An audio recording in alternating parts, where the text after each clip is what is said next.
as we get closer and closer, we walk by him, and sure enough, it was Robert Kraft with his assistant, just kind of like looking at our team, kind of standing there. I'm sure he wanted to see, Leo on the and kind of meet him. Maybe I don't know if they met or not. I don't know if they shook hands because as I walked past, Leo was behind me. I didn't turn around again, but I told Busquets, I was like, that was Robert Kraft. He like started MLS basically. This is one of the original franchises, and he was like, "Oh, really?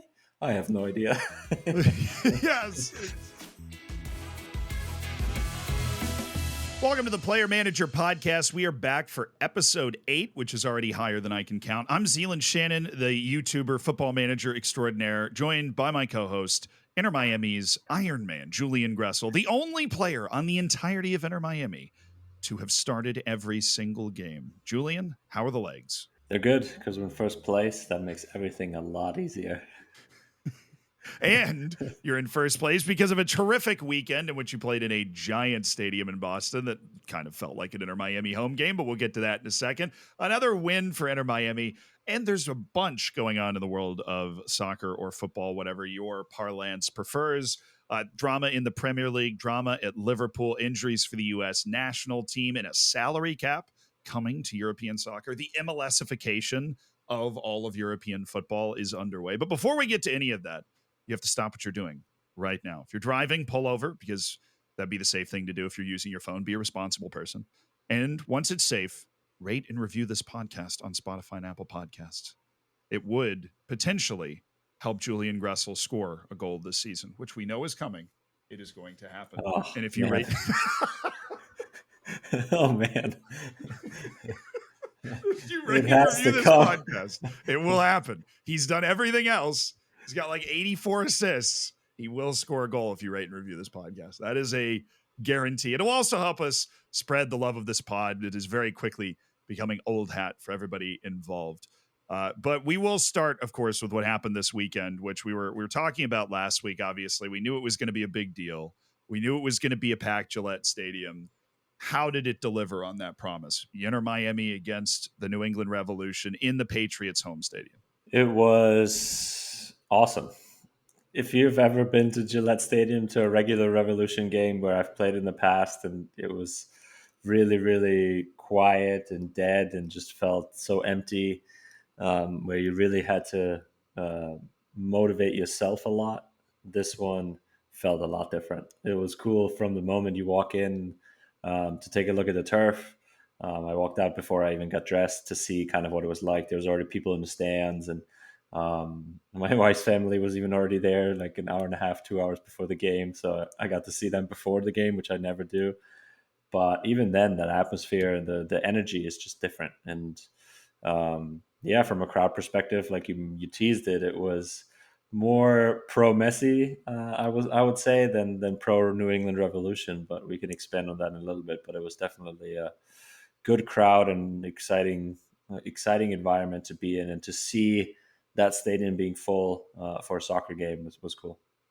Well, how did it rank against? You guys are basically a stadium tour. You're like Taylor Swift, but in MLS, right? Yeah. How did it rank against Kansas City? Yeah, 2 games in April, right? And in football stadiums, and 2, I think, records in attendances or something. I don't know exactly. I think this was the largest crowd for the Revolution, I think, in history. So it's cool. And comparing it to the Kansas City was different because in Kansas, it was like we mentioned it on the podcast. It was more pro Kansas, pro sporting fans, a lot of cheering, not so much for Messi. I felt like, at least on the field, while this one was more like, hey, we're here to see one guy and one guy only. It was pro Messi for sure, and trying to get a show where I know there was obviously a lot of speculation going into it with the turf, and I think that was almost right up until I think kickoff, where we talked about it last week with Suarez, who didn't start the game but who ended up actually coming on, which I didn't even think he was going to do, to be honest with you. But it was definitely a crowd that wanted to see the show and kind of see Leo do his thing, which he's been doing, and he did it in that game as well. Yeah, but you guys seem to be in this habit and I feel like it's deja vu all over again, to quote Yogi Berra. But we're in this habit where we come on every week and we talk about how you guys give up a goal early and then come back and win, and then you've Yeah. got all this hype. You've got your wife's family in the stands, right? It's just the biggest crowd ever for a New England Revolution game, and then in the first minute, the Revolution, who are last of the Eastern Conference, scored a goal. Run here from Chunkalai. Chunkalai with Calendar off his line. Oh, what a dream start for the New England Revolution. Are you guys just spotting the other team goals at this point? Yeah, I don't think they had scored a goal in the last 2 games they had played, and now within 30 seconds, I hadn't even touched the ball. I wasn't even close to the ball yet, and we'd already been down 1-0. So, yeah, frustrating way to begin games. Where especially when we mention it before the game and we mention it leading up to the games that this can't happen. That you give up big chances in the first 5 minutes of games, and that's something that we got to change. I mean, what do you think we need to change? What do you think? What do you think we need to come out more firing in the first 5 minutes? It's interesting. I think that from my experience managing virtual people, right? Complacency is the greatest enemy of good teams. When you are good and you know you're good and you know that you can just turn it on and take over. I mean, we've all been in that situation, whether you're playing pickup sports or you're playing professional sports, where you feel like you're just kind of in control of the eventual end result. Even if you aren't actually in control, you feel like you are. And so when they scored, there wasn't like if I had to guess what was going on in your mind, I mean, you were frustrated and angry, but there isn't this fear of like, oh, they're better than us, that we're going to lose this game. You've got the competitive mindset. You're like, oh, we're going to win. And that's what's going to happen. But it's the complacency. You make the game interesting on accident when you go in there assuming that you've already got it under control. Now, obviously, we're talking about somebody, me, who plays video games for a living, trying to give you and Lionel Messi advice on how to approach games mentally. I am aware of the position I am putting myself in here. But if I had to hazard a guess, that's what I would say it is. Because you guys definitely believe in that dressing room that if you're at 100%, nobody in MLS is beating you. Yeah, for sure.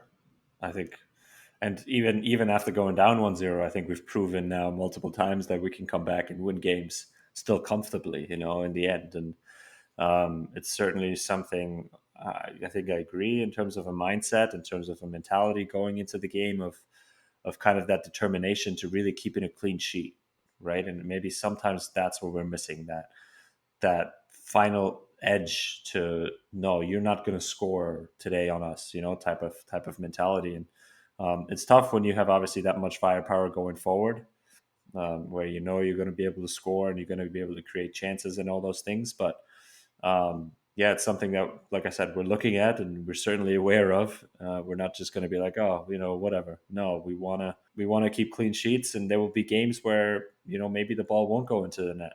Hopefully not too many, but and then if you concede one early like that, it's tough. And yeah, so again, like I said, I think we're just trying to find our way through that and trying to find a way to come out sharper and yeah, ready to kind of defend our own net. I think that almost needs to be the priority within the first 5-10 minutes, and then kind of let the game happen from there on out. But those have been definitely big issues and red flags that we are addressing in the locker room. How is it being addressed in the locker room, if I may ask? Well, I think it's obviously being addressed before games, which hasn't really helped a lot.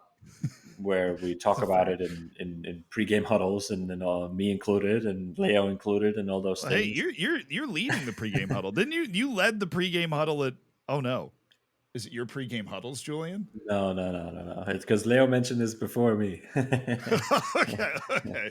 And right. Tata mentions it too. I mean, it comes from the coaching staff, right? It's not just us players that are kind of trying to give that message out. And it's something that throughout the week we talk about, and it's more talking about it. We haven't really changed any of our warm up. We haven't changed any of kind of right before kickoff, how we need to maybe do something different, maybe some extra sprints or just something extra or something like that I don't know, changes flips the switch a little bit earlier. But yeah, so I don't know what we'll do coming up now. Obviously, since it happened again, we'll maybe change a little bit more things. But again, ultimately, obviously happy with winning the game at the end of the day, and being able to then break down a low block, against a team that didn't make it that easy on us. And but we definitely shot ourselves in the foot a little bit with those early, small mistakes that lead to the goal that we conceded. The turnaround was, just to catch everybody up on the timeline, Lionel Messi scores in the 32nd minute. Taylor's in. Taylor. No, Messi is in! You get into the second half. Suarez comes in. Messi scores. Busquets assists him. Busquets. Oh, all the way through to Messi. They've done it again! It's 2-1. And Lionel Messi actually sets a couple of records with that. I know I actually got a CBS Sports notification on my freaking phone about Lionel Messi now has the most matches consecutively. I believe it's 5 with multiple goal contributions just in a row. And he did that with the goals. And then there was an eventual goal for Luis Suarez in the 88th minute to round out a 4-1 win. So you guys did kind of blow them away, complacency or not. Yeah. Yeah, like I said, it was at the end of the day, the win was pretty comfortable. I think once we kind of scored the 1-1, I felt really good within the game, because that was a time where we had been on top of the game. They had kind of sat in quite a bit, and they didn't really have much going forward.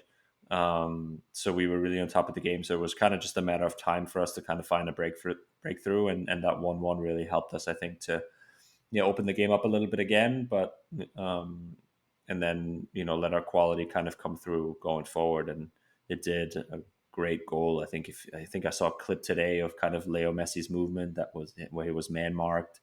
I saw this. Yeah. Who was that got? Was it Mark McKenzie? Mark Anthony K, I think. Mark Anthony K. God, Yeah. where is Mark McKenzie now? I thought. Anyways, he's wearing a similar jersey somewhere.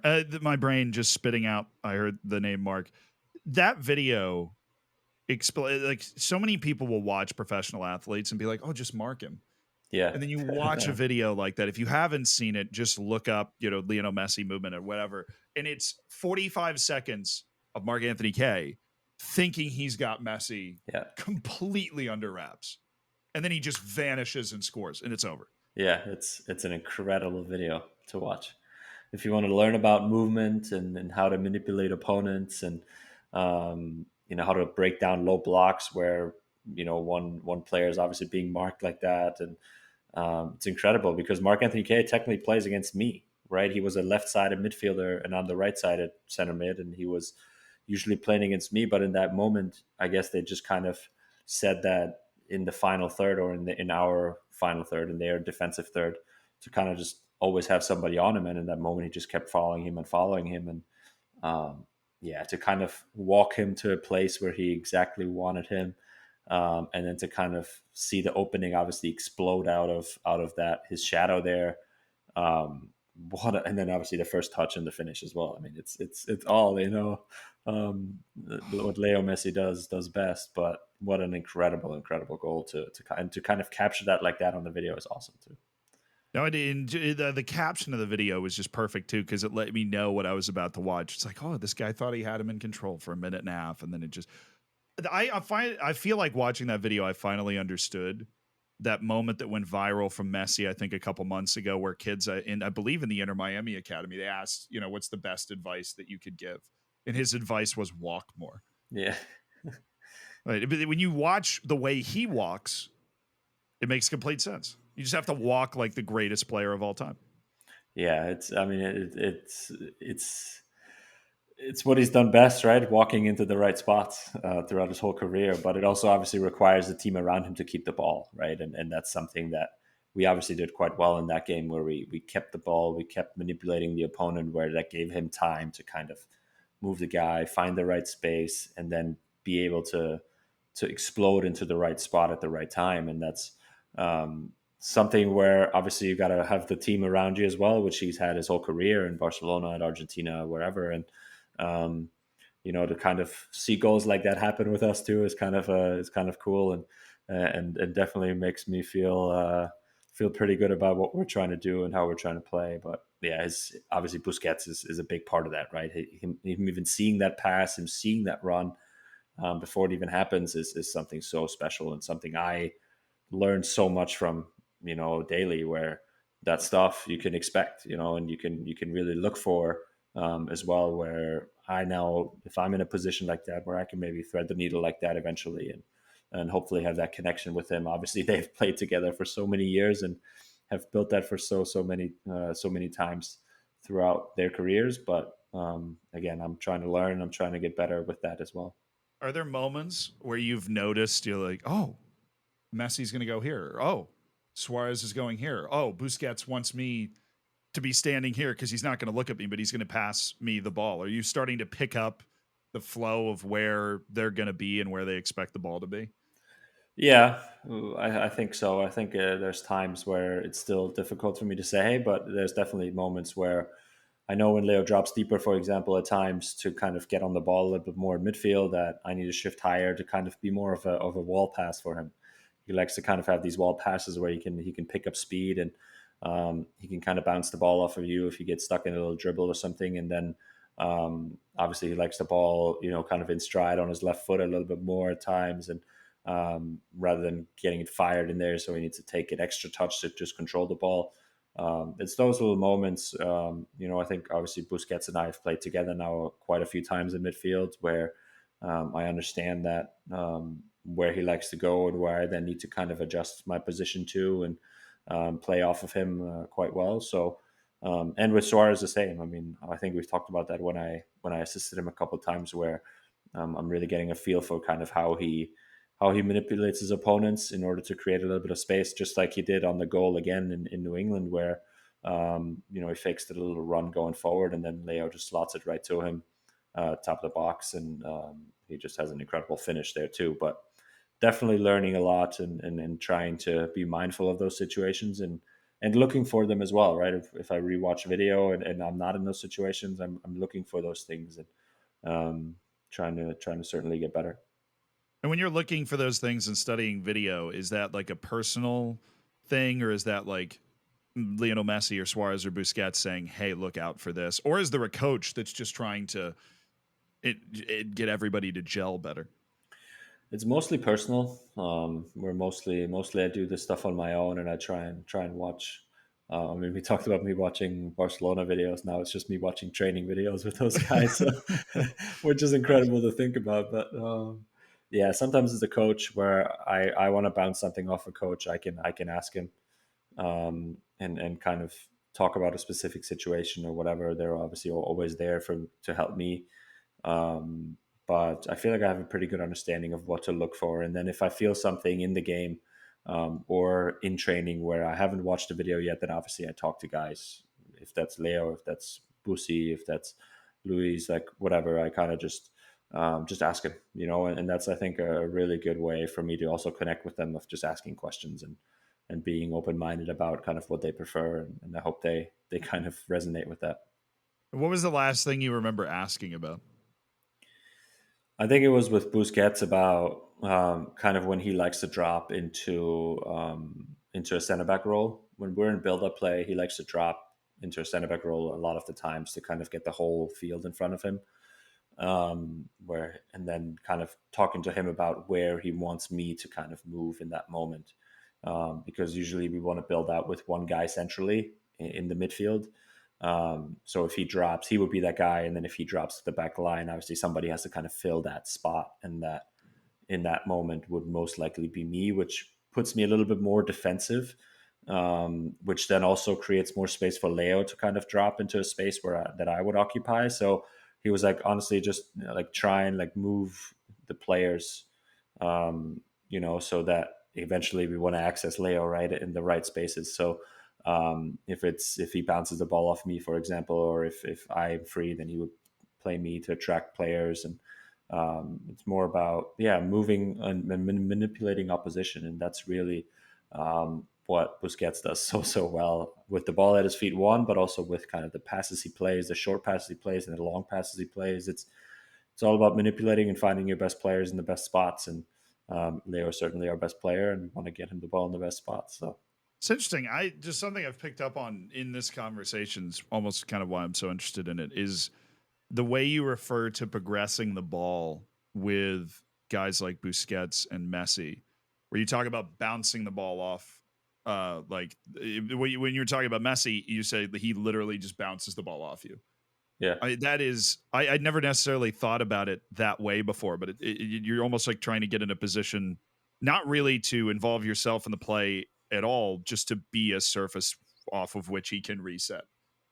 Yeah, yeah. I think there's different times where sometimes it requires me to stay away, right? Where he's in a good position to kind of be 1v1 or be 2v1, which doesn't really matter to him. Whatever, he could do that. But and sometimes it's a way where he might be too far away, or he might be too deep for us.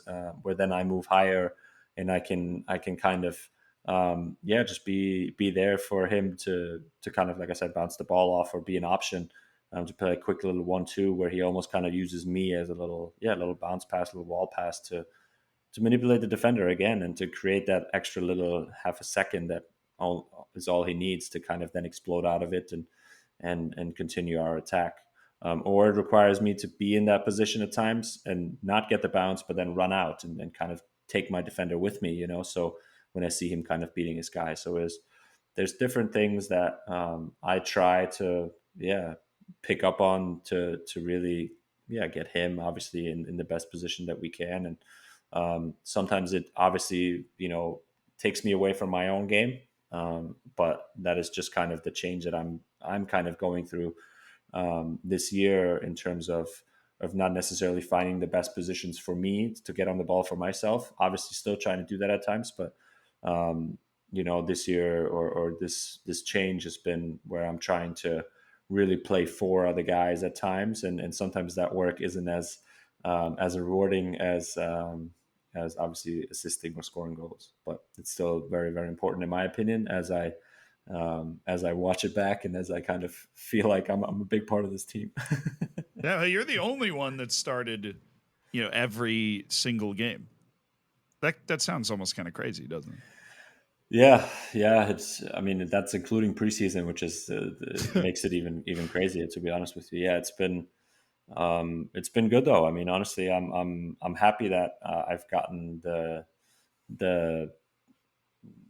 the trust almost from Tata and from all the other guys, obviously on the field, to be able to slot into different positions, to be able to lead even lineups that weren't full with Leo and Busi and all those guys when they took a breather. And so it's really been it's been a good run. It's been a lot for sure, and at times it was difficult when we had back-to-back games and everything. And but I think I've settled in quite nicely into the club and into the team, and I'm excited to kind of push on. And I'm sure there'll be times where I won't be starting, and that's okay as well. But it'll be it's certainly nice to obviously be on the field and be contributing and helping in however many ways I can.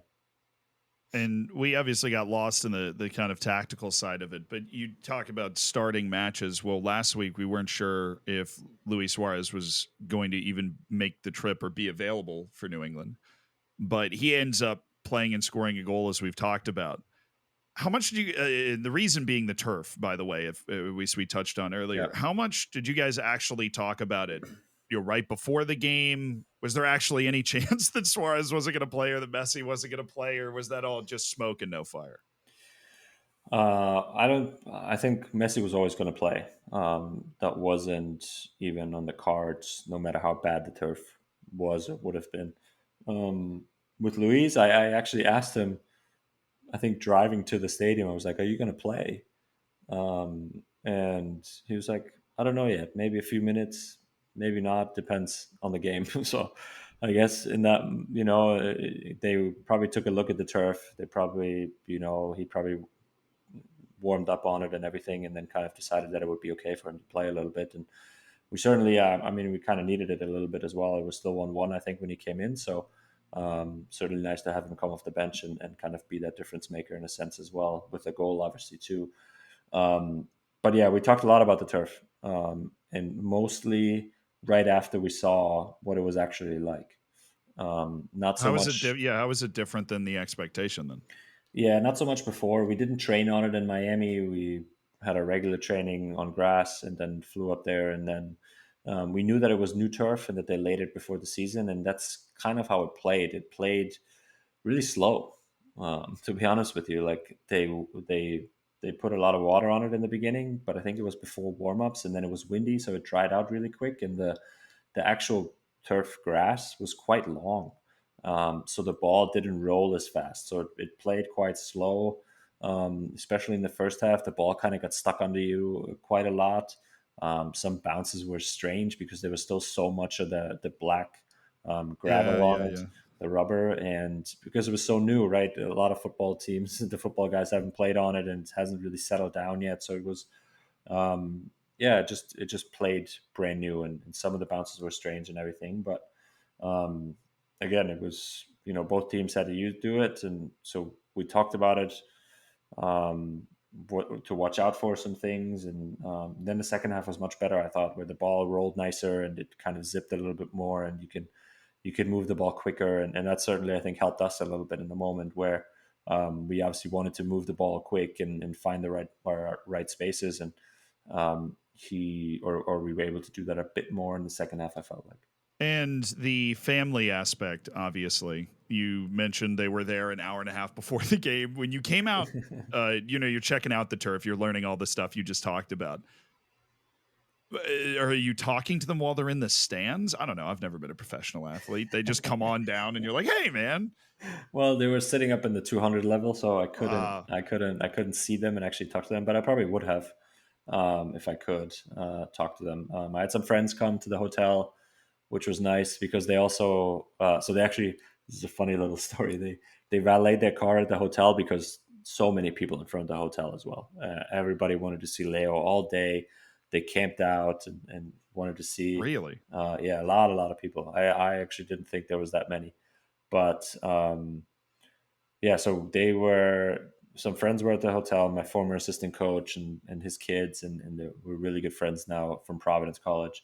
And he and one of my former teammates, they came, so they couldn't get the car back because we had the buses there, so they couldn't get the car back from the valet. So they had to wait until we leave the hotel. And it actually worked out because they actually got to see and got to meet Leo right there in the hotel lobby.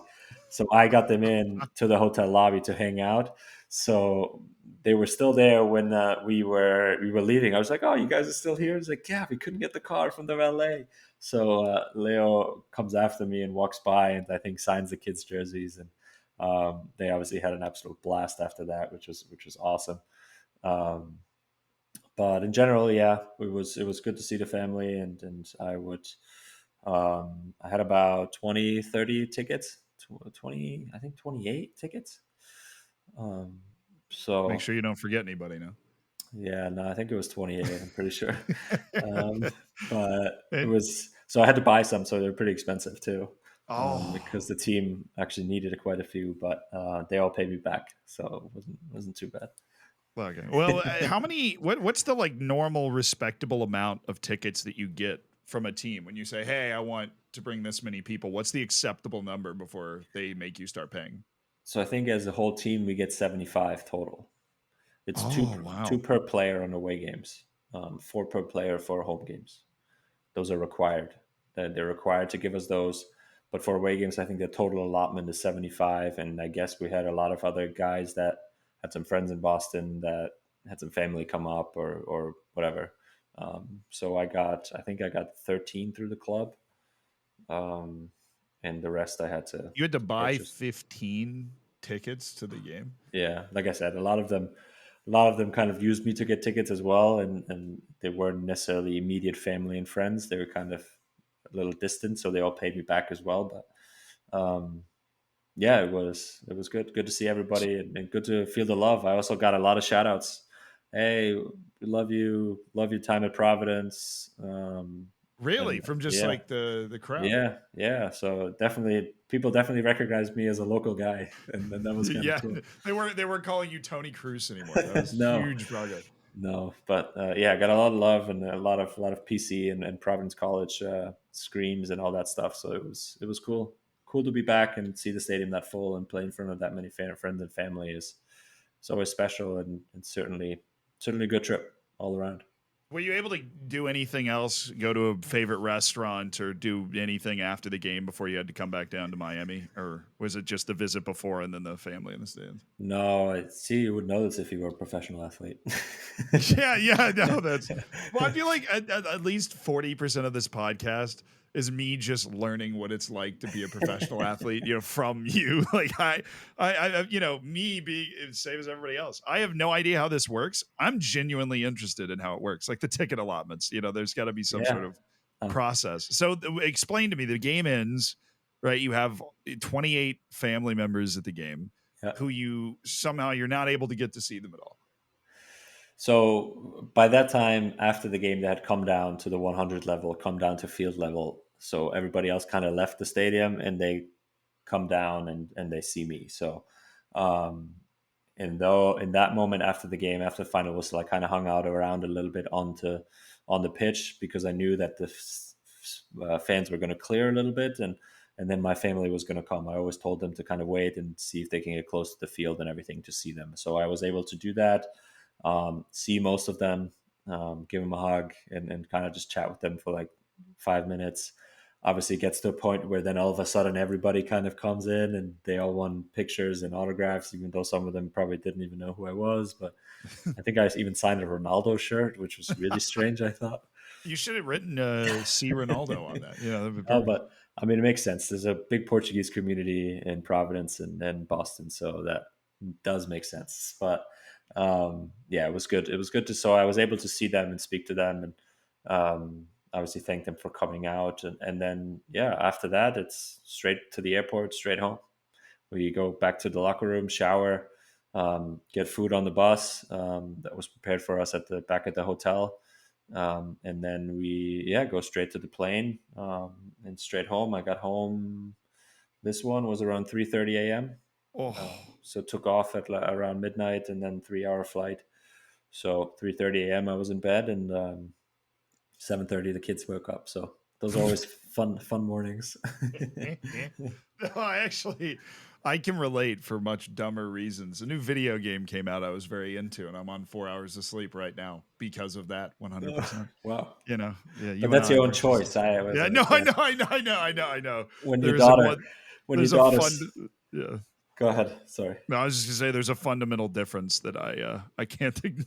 Can't ignore on that. Yeah, when your daughter stands over you at 7:30 in the morning after getting 4 hours of sleep and wakes you up, is like, "Daddy, can you read this book?" It's like, all right. Let me open one eye and read the book to you really quick. Yeah, he's like, don't remember reading the book, just kind of mumbled something, and she was a big fan of it, so it was fun. It's a German book, so I was the only one who was able to read it too. My wife couldn't read it, so she wanted a German book in that moment. I was like, hey, I have to read the German book. Yeah. Well, I mean, you got to buy your wife that German Rosetta Stone. You got to try and make that happen. She's tried it all. It's really tough. German's a really tough language to learn. Yeah. You don't need to tell me. I tried to take German for 2 years, actually. Yeah. And it's because I took Spanish for 10, and I then went to college. And at the University of Virginia, you have to test into a language requirement, basically. So I'm all cocky. I'm like, I got this. I took 10 years of Spanish. Boom. You can test out of the whole thing. You have to take it for 2 years if you don't take the test at all. I tested out of 1 semester. So I completely flunked the test. So I had 1.5 years left of Spanish, and I was so sick of Spanish at that point that I pulled up a language tree, and I was like, I'm going to pick the language closest to English on the language tree, which is German for some reason. I have no idea. So I picked German. It is. And I just went through 2 years of, introductory German classes to meet my language requirement. And I'm pretty sure I passed the last one on vibes alone. I think I just befriended the professor and just battled. For those that don't know, German's got 3. I don't even remember what they're called. What are they called? But it's the articles. The articles. Yeah. Der, die, and das. Like in Spanish, you have it's the in English. Yeah. But in Spanish, you have the 2. Yeah. You have el and las, and then or el and la, and then you have the in English, but in German there's 3, and there's like no logic to when they're used. That always blew my mind. There isn't, but it also doesn't matter. Like if you say das to something where it should have been there, like it's not about that, you know? That's what I keep telling people. It's really not about that. Yeah, but the problem is when you're learning it in school, it's all about that. Because my whole introductory German test is like, what is the article for lamp? And you're like, das, and she's like, no, and then you fail the class, and that's just basically how it's D. Yeah. Yeah, see, that's what I'm talking about. Oh, yeah. Before I'm gonna start getting PTSD for my 2 years of German classes 5 days a week. But in New England, in Kansas City, you had Patrick Mahomes, right?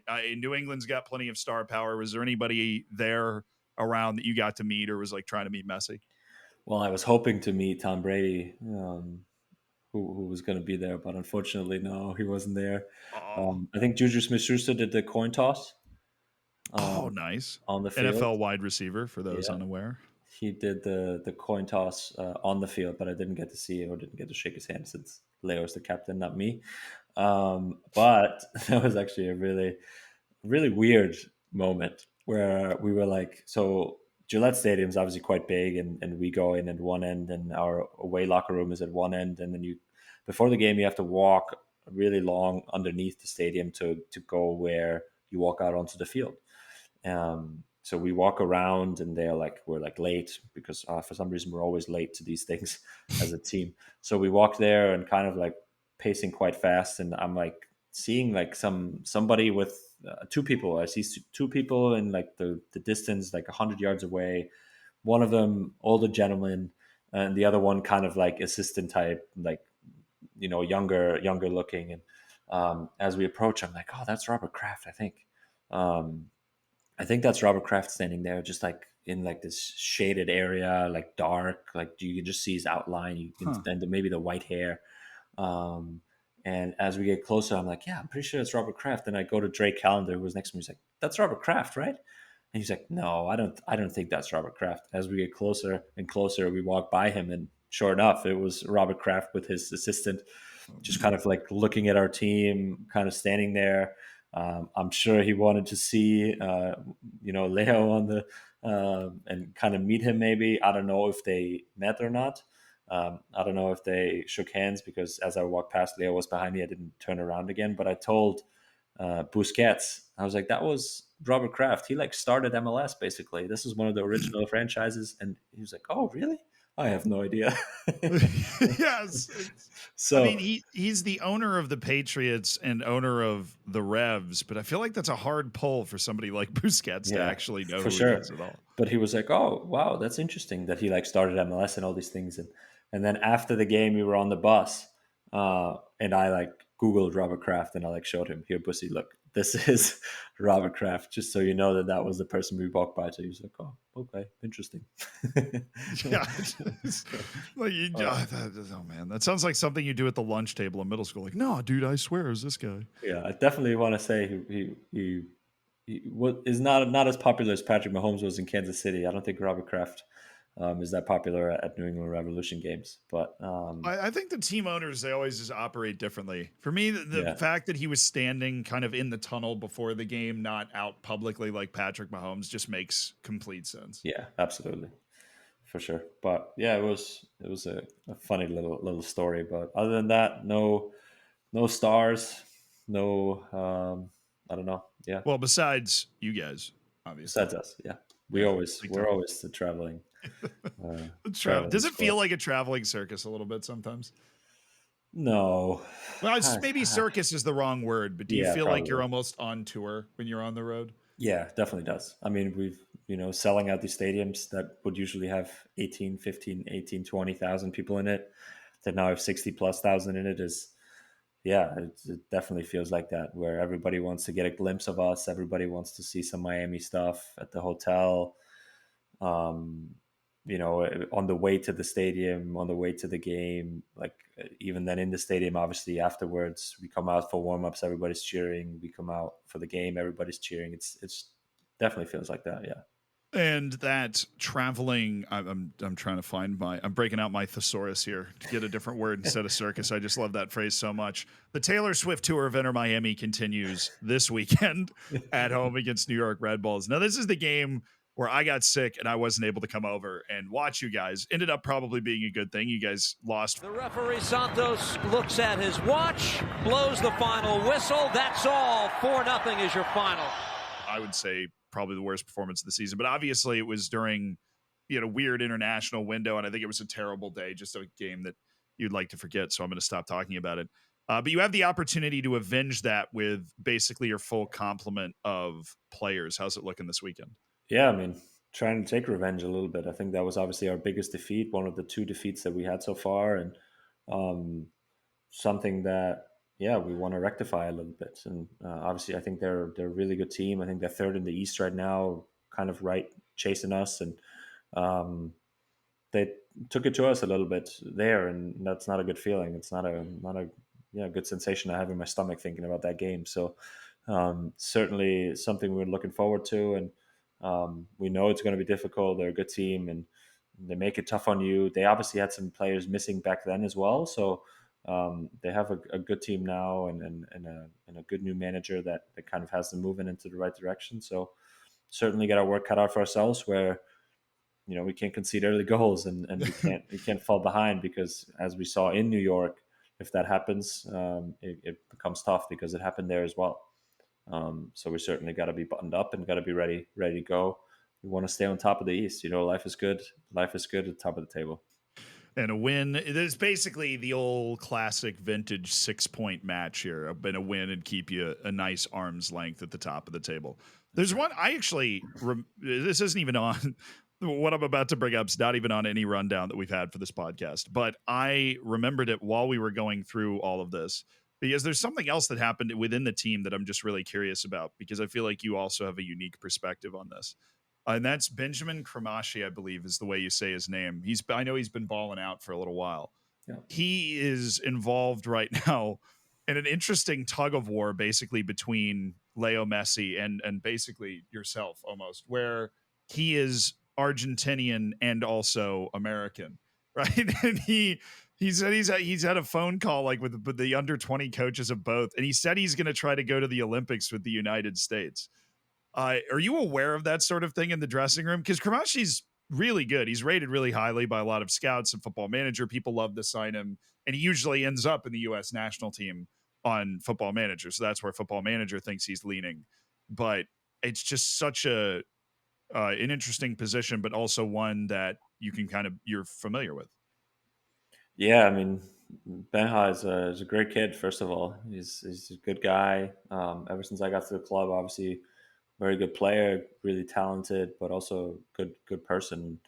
Humble kid that was trying to do the right things. Obviously, had some injuries in the beginning of the year, where he was out with a sports hernia, I think. So he was out for a few months and is just kind of now starting to get back. He's getting minutes, scored a goal, all these things. So he's a good guy to have in the mix for us, for sure. And I know of his situation. I think his parents are from Argentina. They came here a while back, and he kind of had to make this choice, I think, last year a little bit of where he would want to, or who he would want to represent. And it's always a good thing to have choices, especially on a national team level. So I think he had some good conversations with both sides, and ultimately decided that the U.S. was the right decision, or is the right decision for now. But I know that doesn't mean that he's cap tied, I think, yet. So yeah, you have to make a competitive senior appearance for it to actually be cap tied. But usually players are kind of committing verbally before that. Yeah. So like I said, I think he's had some good conversations with both sides, and I think I know that he wants to go to the Olympics, and he wants to be a part of that team, and that's a big reason why he had that surgery in preseason to get it done, and hopefully feeling better now to these last few months leading up to that tournament. But I'm excited for kind of where his career is headed, to be honest, because either way, if he's going to make the Olympics or not, I think his career is going to be on a really good path, and hopefully a guy that represents the U.S. many times and very successfully so. Is he part of the young cadre of players that you talked about being in a position to mentor once you got to Inter Miami, or did his injury kind of remove him from that? No, yeah, that he was definitely part of that. But I think it's always there's guys that need mentoring and there's guys that don't necessarily need much mentoring. And then Benja is more of a guy that doesn't necessarily need much of that. I think he has the head in the right place. He knows what to do, what works, and how to kind of act, how to do things, and that's a very high maturity level. And in those moments, it's kind of more of like little pointers here and there, but really not too much of like having too deep conversations or anything like that, unless he's seeking it, unless he's looking for it. But I know that he's heading in the right direction, and if that were to ever change, then I'm sure I'll say something. But for now, from my point of view, I kind of like how he's approaching everything, and that's something where I don't need to like I don't feel like I need to say something. That's actually, I feel like, the sort of thing that if we're tracking his development, I'm a big believer mentality is a huge key to those sorts of developmental processes. It sounds like he actually has the right stuff to make it then. Yeah, no, I think so. Football Manager might be right with yeah, football. Well, in the national Football team. Manager can tell you who's good, but it misses a lot too, right? They had Freddie Adu winning Ballon d'Ors back in the day. Yeah, that's tough. Oh, well, I mean, it's anytime you're trying to predict exactly how good a 15-year-old is going to be at the sport, it's difficult. But it's time to get to things outside of the United States that we talked about, the fact that we were going to talk about at some point today. And that starts with the Premier League's spending cap. Now, the breaking headline is that Premier League clubs have begun the process of working in basically a salary cap in England. And the idea of the salary cap is that the club who makes the least amount of money from being in the Premier League, the club that makes the least amount of money from being in the Premier League, you multiply that by 5, and that's the spending cap. You're already laughing. What is it? MLS already has this, but 20 times over. No, it's because I have a feeling that they will do it better right away than MLS has ever done it. Okay.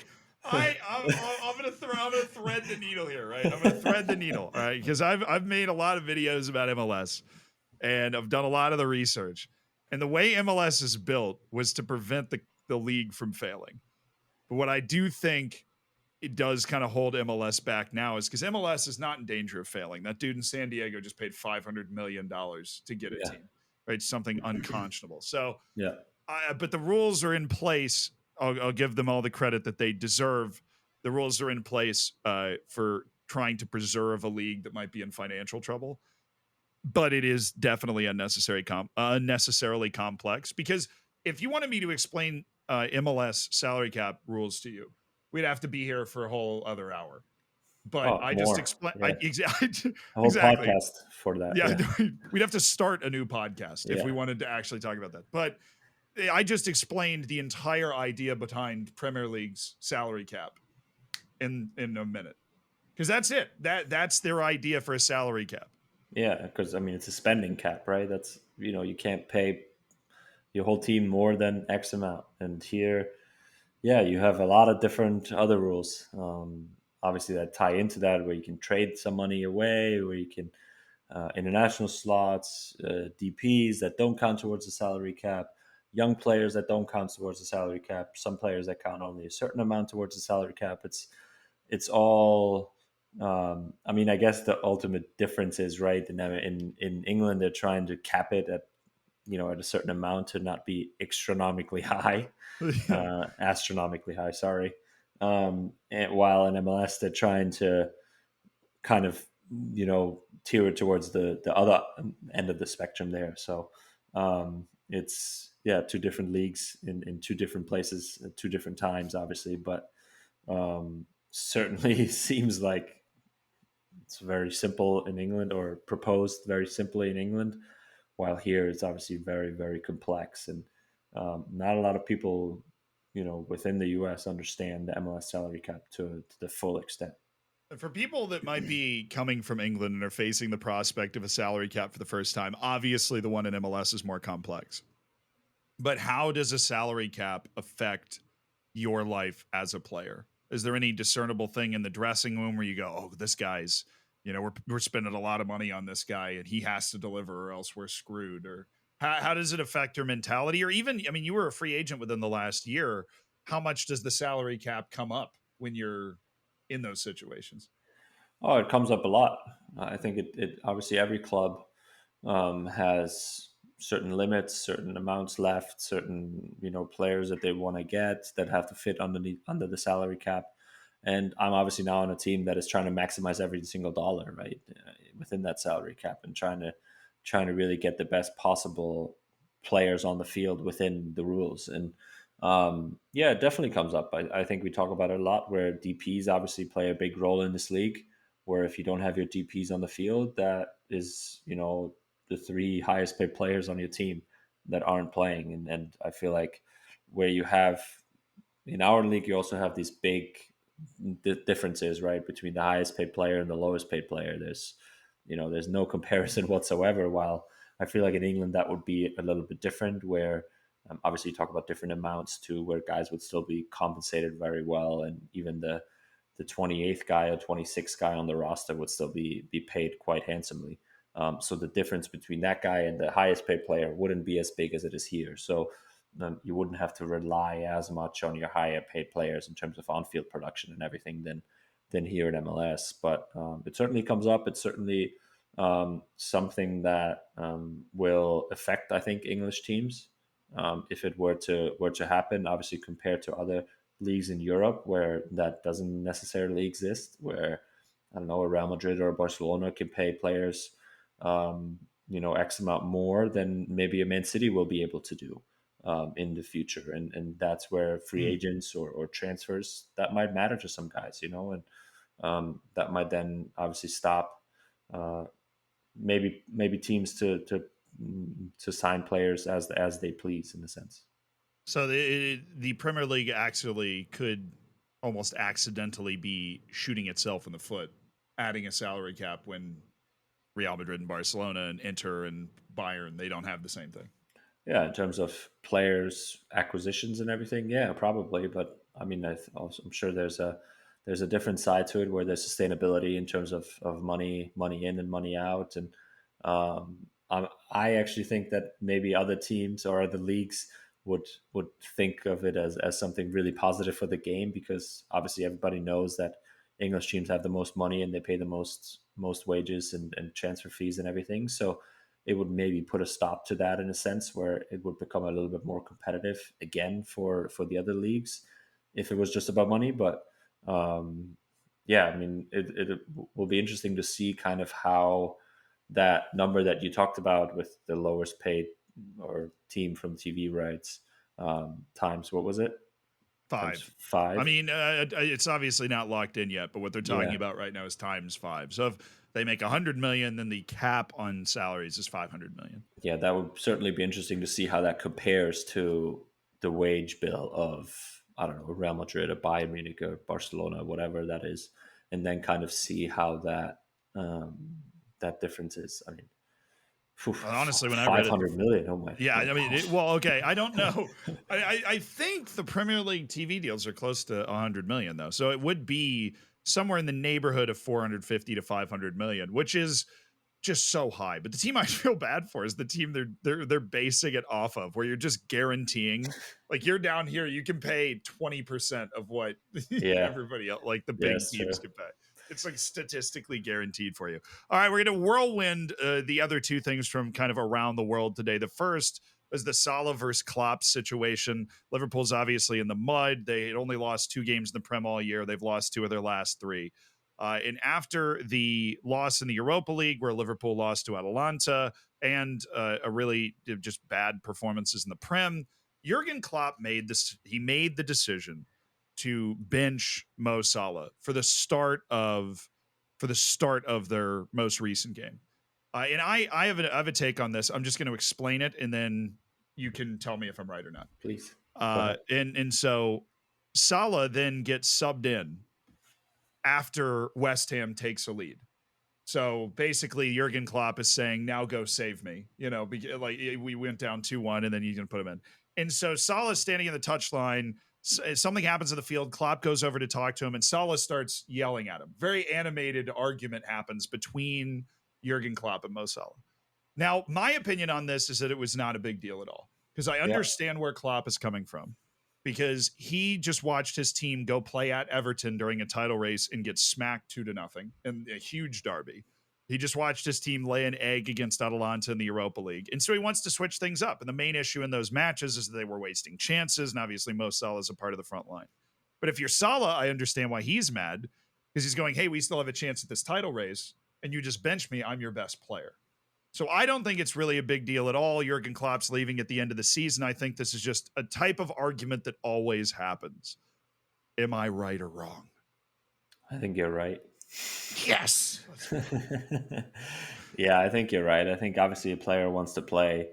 Coaches have, reasons to make decisions based on different information that they have. And, in that moment, maybe Klopp just had a dream that the other guy was going to score.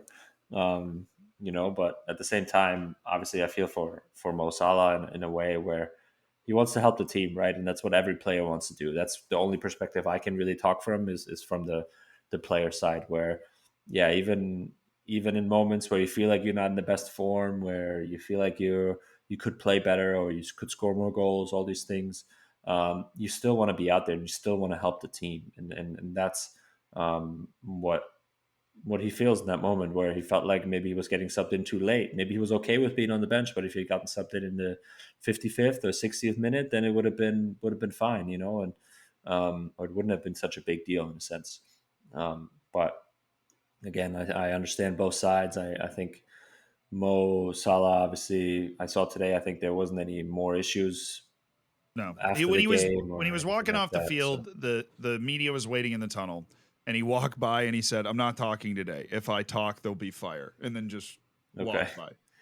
But I understood that as I thought that was discretion's the better part of valor. Or my mom used to tell me, if you're angry, count to 100, then speak. Yeah, because if you speak while you're angry, you're just gonna end up making it worse. Yeah, emotions run high in games and after situations like that, for sure. And I've certainly been in situations like that where I was upset and I just kind of wanted to leave and had to get out of there and things like that, where these things happen, no problem. I think I think Jurgen Klopp can handle it. I think their relationship can handle it, and they can make it through that.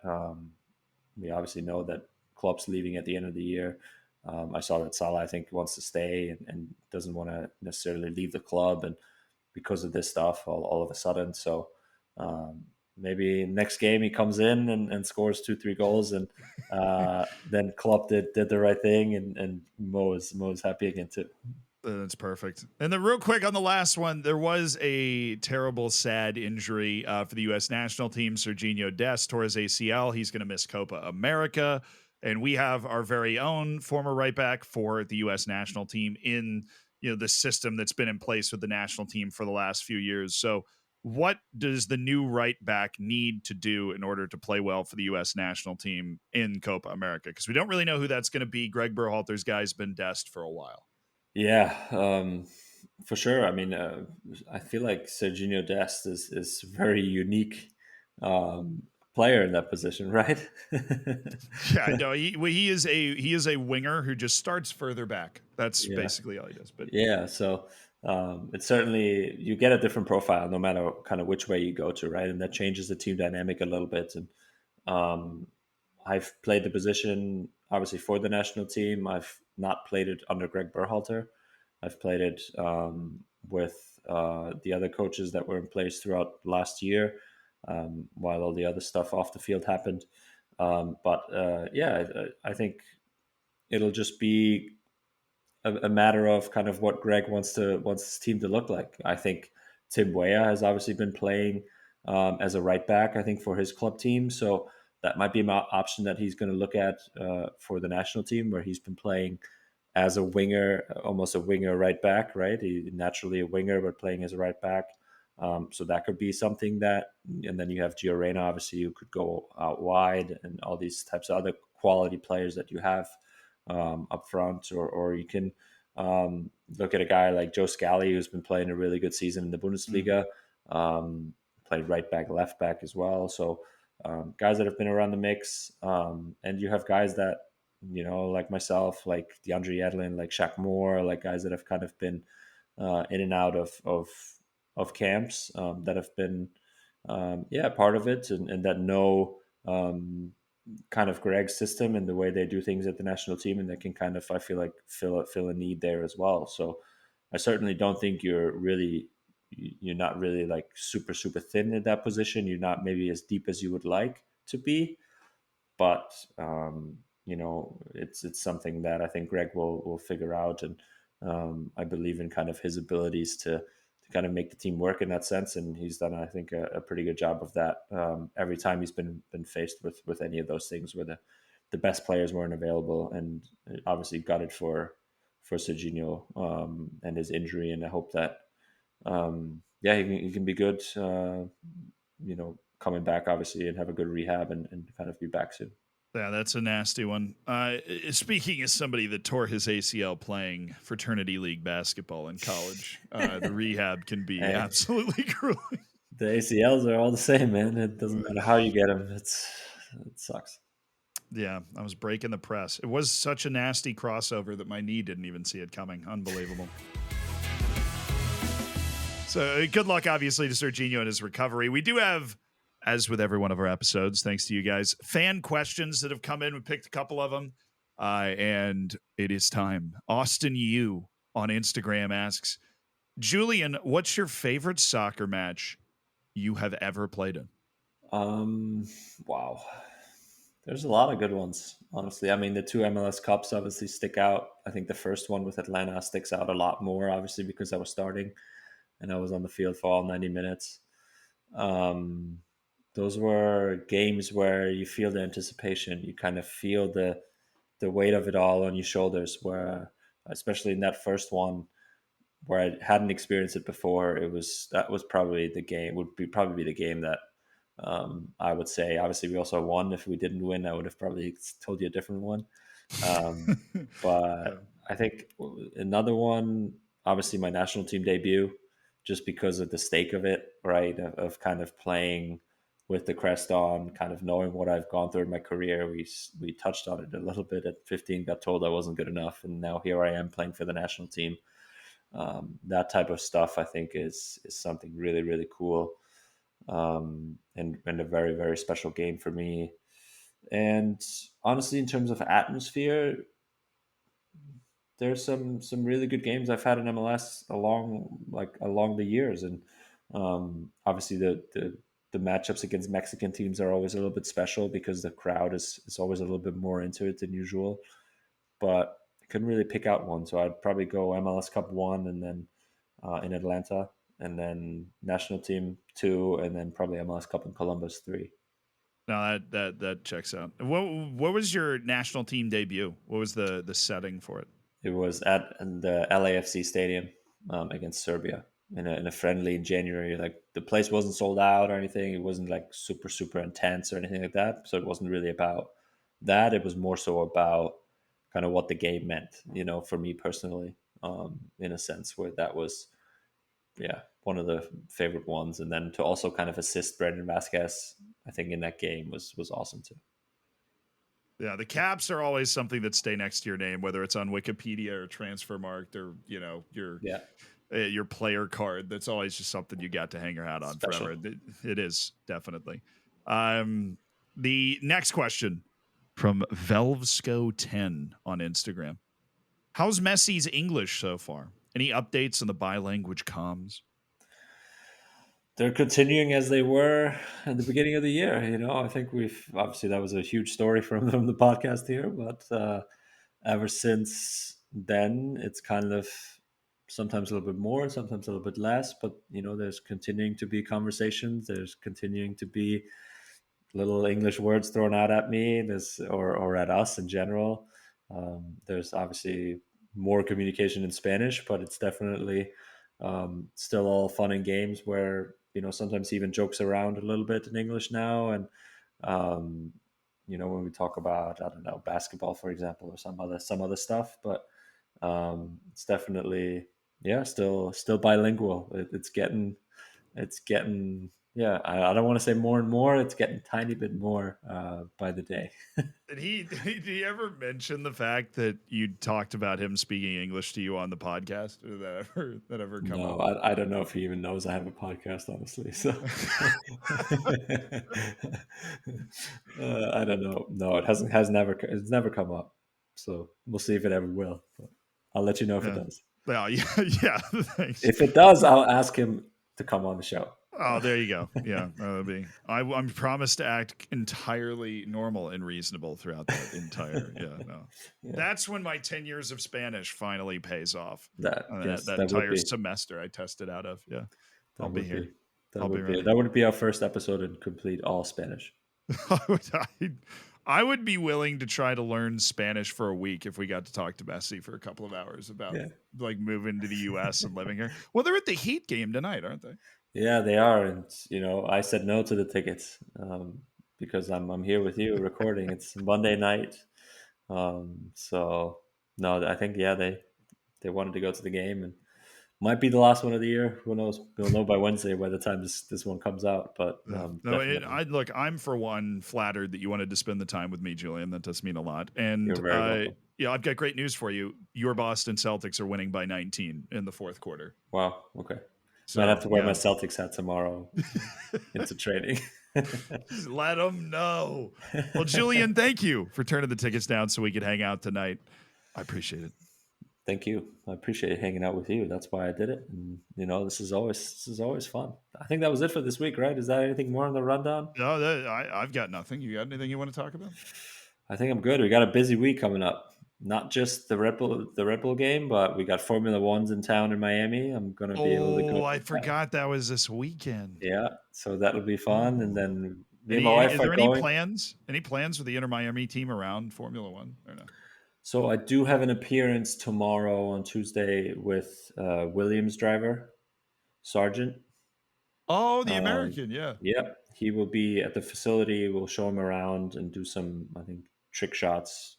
Sponsored by Duracell. I don't know if I'm allowed to say that on the podcast, but I guess, because we don't have any sponsors.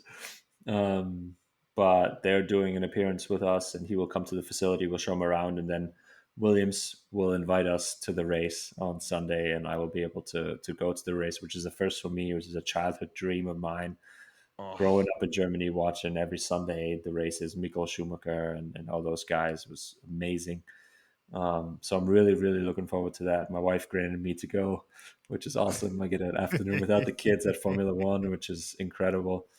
But yeah, I'm sure you're a little bit jealous of that, aren't you? Well, I am obviously growing up as an American, not as well indoctrinated, but I have watched all seasons of Drive to Survive.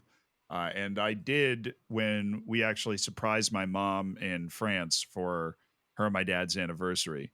And the Monaco Grand Prix happened to be going on. Now, don't let the brain get ahead of yourself, because we didn't go to the actual Grand Prix. It's like thousands of dollars. We went to one of the practice sessions for Monaco, and even that was mind-blowingly cool. Yeah. I did spend about half the time looking at the yachts, but the other half the time that I was watching like the cars and I was never somebody that grew up into racing, but Formula One and like the allure of Formula One and it's weird because it's almost like the drama is not the competition, because you just already know who's going to win, but just the interpersonal drama. And it's amazing in a sport where so many people want to do it that there's so few people that actually do it. Yeah.